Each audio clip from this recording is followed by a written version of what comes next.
آج نگاہ نہیں رہی، نگاہ گن میں لت پت ہے،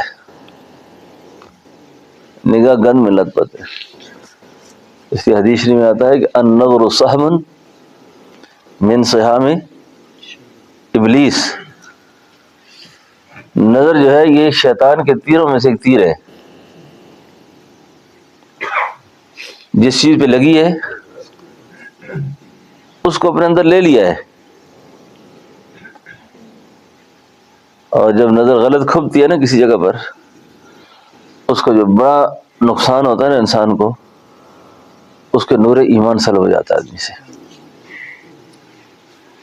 نور ایمان۔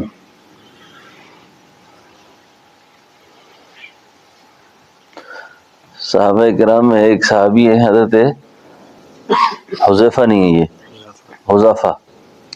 حذیفہ سہمی،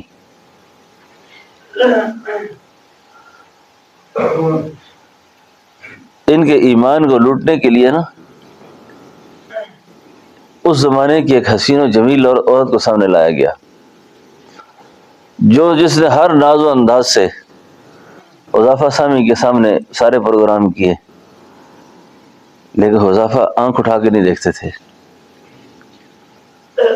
آخر ابلتی ہوئی دیگ لائی گئی، بیچ میں پھینکو اس کو۔ وہ جو عورت رات کو ان کے پاس چھوڑی گئی تھی نا، آخر اس عورت نے، اس پر اثر ہوا اس کا کہ میرے چکر میں تو بڑے بڑے لوگ آ جاتے، اس بندے نے کس کو دیکھا ہے کہ جس کے دیکھنے کے بعد مجھے میرا اثر نہیں لے رہی ہے۔ اس نے حضرت حذیفہ سامی سے پوچھا کہ تیری نگاہ مجھ پہ کیوں نہیں پڑ رہی؟ اس نے کہا جن کو میں دیکھ آیا ہوں نا، جس ظرف میں ہو کے آیا ہوں، ان کو دیکھنے کے بعد تو جیسی اربوں خربوں قربان کر دوں۔ میں کن کو دیکھ آیا ہوں؟ میں ان کو دیکھ کے آیا ہوں جن کے بارے میں حسان نے کہا تھا وہ احسن من کلم ترکت تو ہے ہی نہیں۔